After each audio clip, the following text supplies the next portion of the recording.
Great day to be in Kirk Park.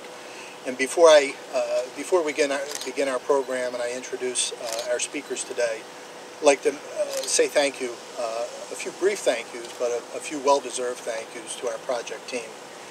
First and foremost, I'd like to thank New York State Department of State.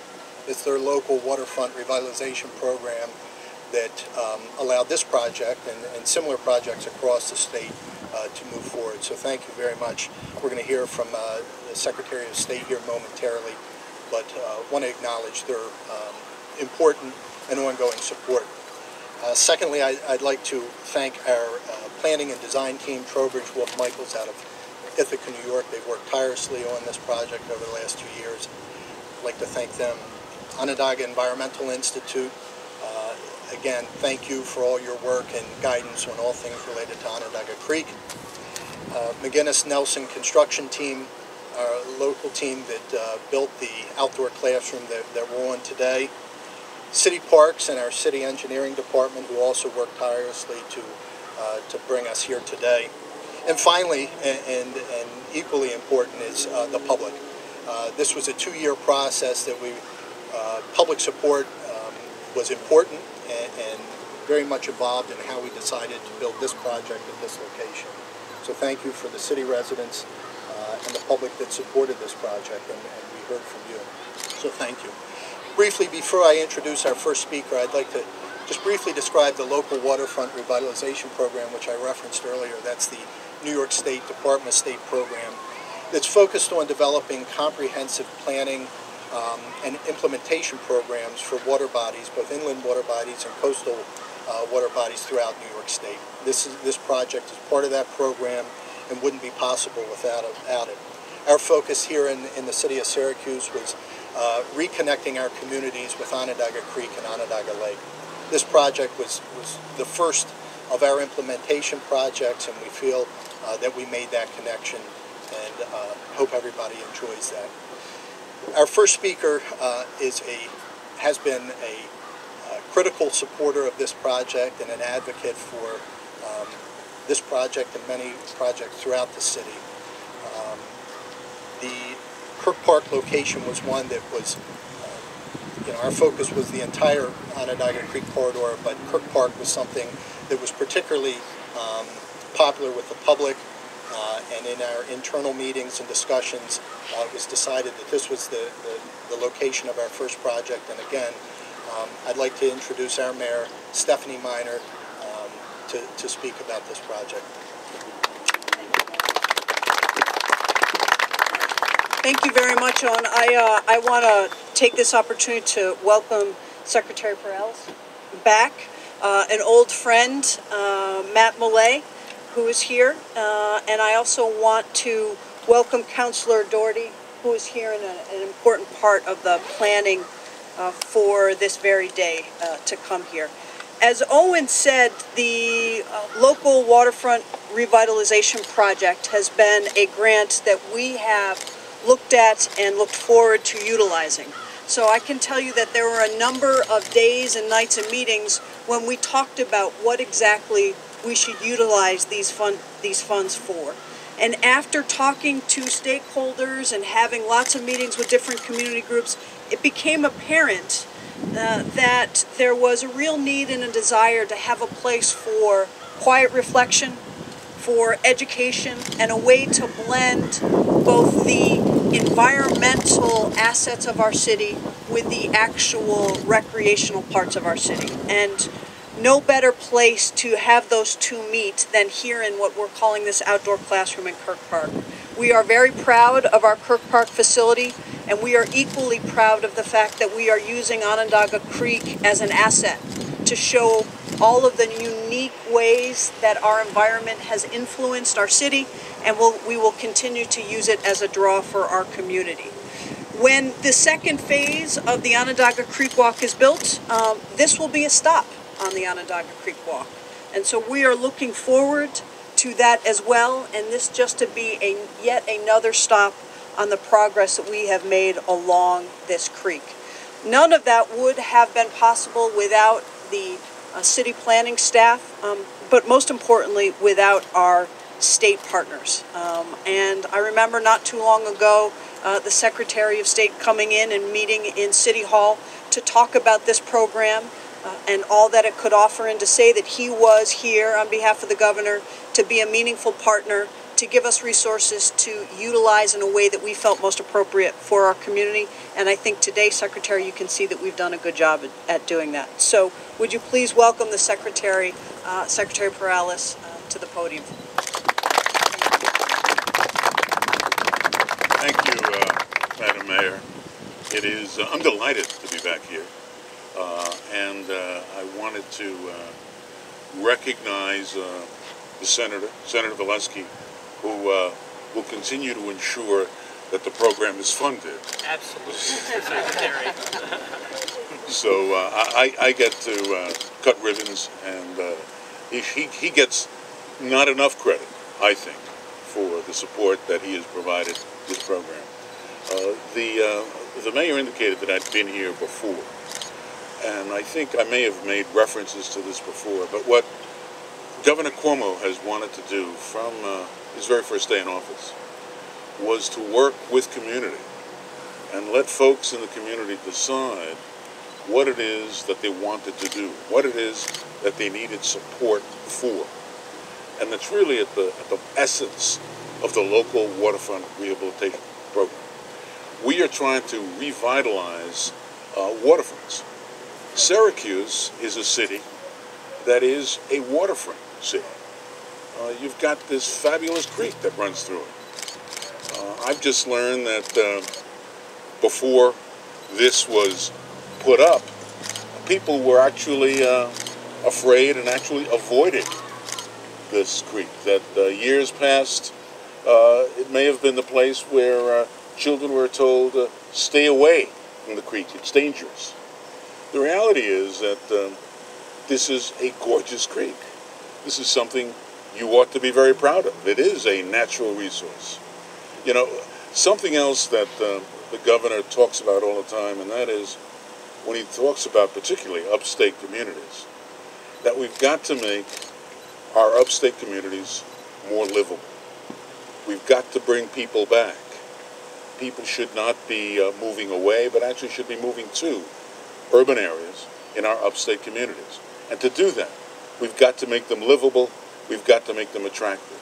And I think what we've been able to do is to work hand in hand with the city of Syracuse to develop this creek.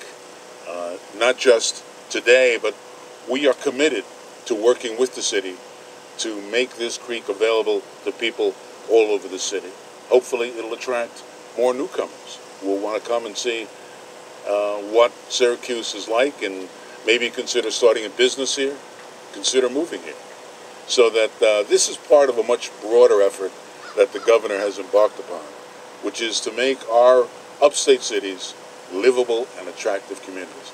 So I'm very pleased that I was invited today to this formal ceremony, but it's only part of what is a much bigger effort that we will do together with the city of Syracuse. Thank you very much.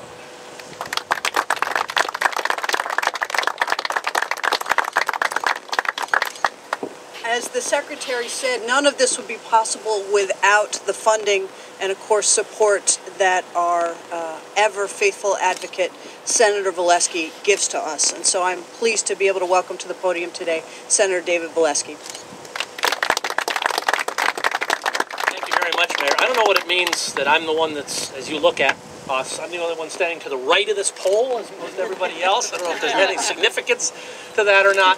Let me just make three quick points. First of all, as Mayor Minor was being called forward to make some remarks, you may have seen a number of our young boys and girls from the community here join us on the platform. Maybe we could give all of them a round of applause, because this is really about them. Great to have you here with us. And second of all, I want to commend the Mayor and Commissioner Mohammed. This is a grant that had been approved a number of years ago. But the city administration took the time to hold public hearings and communicate with community residents, with stakeholders as we refer to them, and get their own input about how they would like to see funds from this project and this program be used. So I want to commend you and your leadership in that regard. And finally, to the Secretary of State, it's great to have you back in Syracuse. We always enjoy seeing you here, and I can share with you certainly one thing from the perspective of the legislature and everyone else here.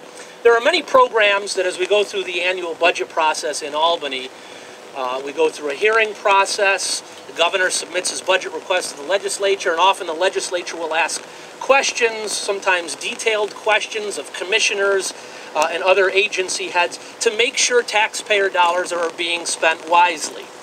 I can assure you, as long as I have been in the state Senate, no one asks any tough questions about the Waterfront Revitalization Program, because we all know firsthand, whether you're a member of the Senate or the Assembly, we see every day the results of this program. So it's a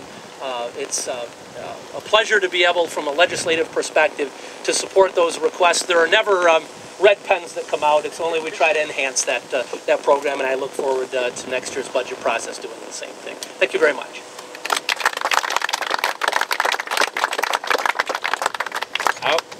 Good afternoon. I would just like to stand up here and just as a thanks to the Secretary of State, the Mayor, and I really want to give a big thanks to Owen.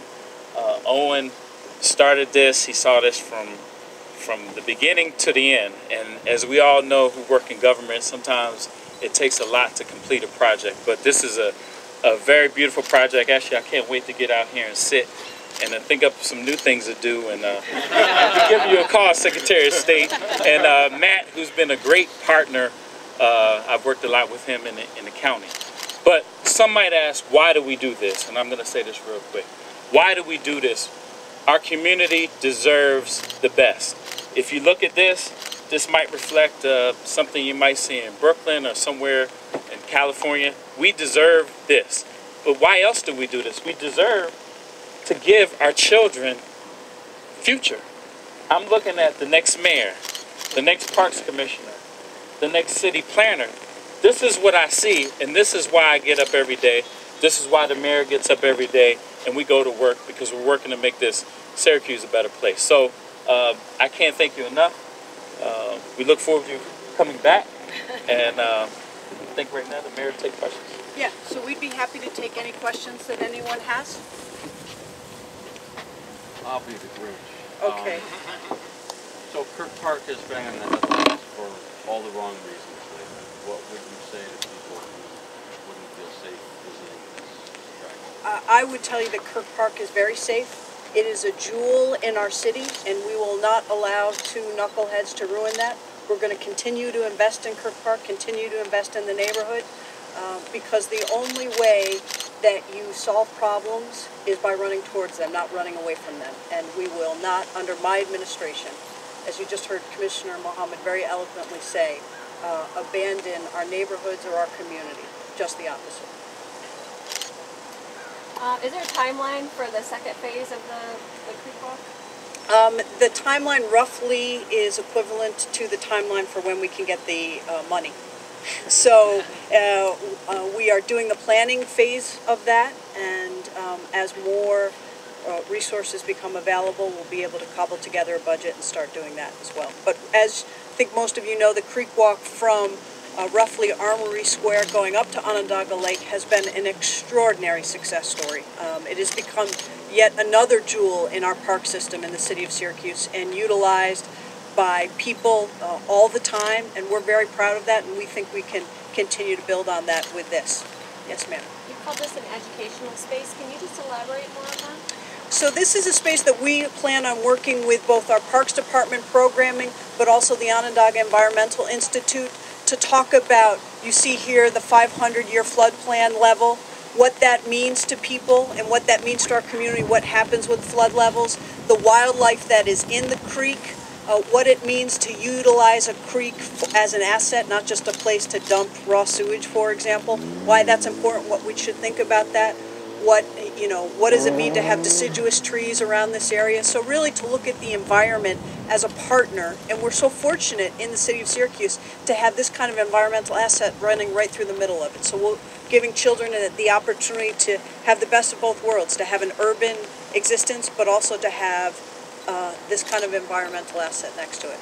Is there a program already laid out with a schedule of We're events? talking with the Onondaga Environmental Institute, and they already have plans to do programming and ideas for that programming. Obviously, with the time of the year that we're in, we're kind of running into limited time that we can utilize it as an outdoor classroom, although we are hardy people, so we might be able to get that into January. But I think you'll be seeing this both as a place for formal programming, but also informal programming as well, as a quiet place for reflection and reading and all of those other things that makes life worth living. Will there be any more benches added or anything like that? No, I think that the blue stone that's on suspension, which is spectacular, by the way, for the time being will be it. Talking numbers, how much was spent on what we see right here, and then how much goes towards the educational side for? Well, actually what you see here is a project that was done under budget. So there was a $500,000 grant that was secured. $190,000 was used for the construction of the site. $290,000 was used in development for a plan for Onondaga Creek and planning and design for another site that'll be further along the creek walk. And so we utilized as a local match SIDA funding for the creek walk construction. So we have $20,000 that has yet to be allocated. So as I said, this project is going to come in under budget. But the programming funding you will see largely come from the city budget and the Parks Department programming, as well as the Onondaga Environmental Institute. Anybody else? All right, thank you all very much. Thank you for coming.